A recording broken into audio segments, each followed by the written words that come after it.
wal arga. Nuti gootan dhabu Oromoon goota dhabattee numan jiran egaa kana booda abadan. Isin goota nuti qabnu kana dhabamsiiftaniitu sila magaalaa keessa deemtanii nama harkaa waan qabne waan barbaadan gochuudha. Oromoo dhagaye adurree fi sareetu mana keessatti wal lolee jedhan. Sareetu adurree kana komata.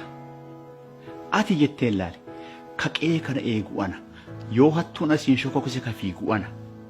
Anaan guyyaa tokko ne irraanfatanii mana keessa na bulchanii beekan otoo ganna darbatan otoo manatti cufan ala kana keessa otoo deemu waraabessi otoo natti roorrisu otoo roobni natti roorrisu waa meeqa keessa dabreetaniin kunoo qe'ee kana ka eeguwan hattuun dallaa kana hin cabsu namni tokko gandaa kana dhufee ganda kanatti namni nama jeequ hin jiru aan hojiin koo kana mee atumti maaluma gatiidhuma maalii baafnaan ati aannan sii qicanii jara keenya wajjiniin kunoo soofaarra teessee televezyiinii laalta ganamaa galgal ati maalumaan na caaltee jetteen maal mee ati maalumaan na caalti gatiin qabdu itti baratu faayidaa tokkoon qabdu jara kana waa tokkoon gargaartu aannan sii qicaniitu isaan bira teesseetu lafa ho'aa televezyiinii sii bananiitu isaa wajjiniin tiivi laalta mee maalii na caalta mee maalumaan na caalta yaa adurree ittiin bar adurreen jechuun tokko qofa jettee bar yaa gowwaa eessuma kootu gaara jira jettan qeerransaan kanaan boonti qeerransaan nama siifin qabsaasiin jedhe siifin du'a jedhe nama laga keessa dhaabatu bira dhaabbadhu. Gaafa roorroon sitti jabaattee harkaa waan qabattee dhiiftu gaafa wallaaltu abaluudhaan sitti waama jettee nama qabaachuu qabda yaa Oromoo. Goota kan kee ofirraan fageessi goonni kan kee shiftaanuma jedhame sanayyuu maaliif hin ta'in qeekee keessa haa jiraatu irriba nagaan bulta. Namni si cunqursu namni si gidirsu natti dhufee laatadhee nagaa sii kenna. Sabni goota hin qabne sabni qabsaa ganda keessaa hin qabne saba hir'uudha guutuu miti. Goota kan kee ofirraan fageessin olola isaan jedhan kana amantee qeekee keessaatiin nama siif hin qabsaasiin jedhee gara galgala caakkaa fi bosona keessa qawwee baatee dhagaa jala boraafatee ciisu kana ofirraan fageessin siif Oromoof nama tokkoof miti. Marroonfaan goollichifaan gootowwan ilmaan Oromoo zamana kana jiranidha Oromoo.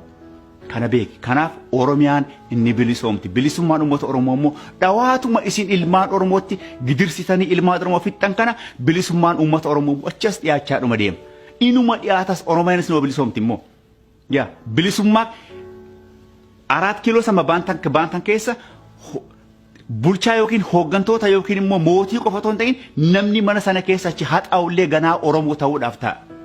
Ilaali yaa Oromoo wanni isaanitti amma akkasitti abashaan asii gadi sirkatti rarraatee aangoo sirratti qabdu maaliif akka ta'e ni beekta. Ilaali mootummaa ati ijaarrachuu deemtutu mootummaa zalaalamaati. የኦሮሞ መንግስት ዘላለማዊ መንግስት ነው። ኦሮሞቱ አንጎ ኦሮሞራ ፉዴ ካራናጋ ወል ጅጅሩዳ mootummaan itti dhaabbachuudhaaf deemtutu san mootummaan kan kee mootummaa zalaalamaati. mootummaa kee keessatti oromootu aangoo oromootti kenna. akka atachiin geenyeef sirratti rarra'anii gadi si micciiranii si qabaa jiru. dammaqi yaake dammaqi. Otoo bilisummaan jiraatee sila finfinneen har'a finfinnee fi Dirreedawaa biyyuma kan kee bakkumatti dhalteetti guddatetti teeblarra sii kaa'anii hankeetii hankoo miti hankeetii hankoo muggutii kana keessa si galchanii jecha ilaal biyyuma kee biyyuma you own hankeeti biyya kee okay gaafati moo roorroon sitti jabaatee biyyi kun bar lafa keeyyatti gaafati finciluu barbaadde immoo qabeenya namaan tokkin qabeenya keenya maarreen godhii qabeenya namaan tokkin siin jedhanitu warrumti kan keenya moo siin jedhee qalbiis cabsanii gatteessa jechaadha. Biyya kan keessa irraa saamanii dhufanii fooqii sirratti ijaarratanii qabeenya namaan tokkin jedhamte fooqii isaanii moo deebitee eegdaati.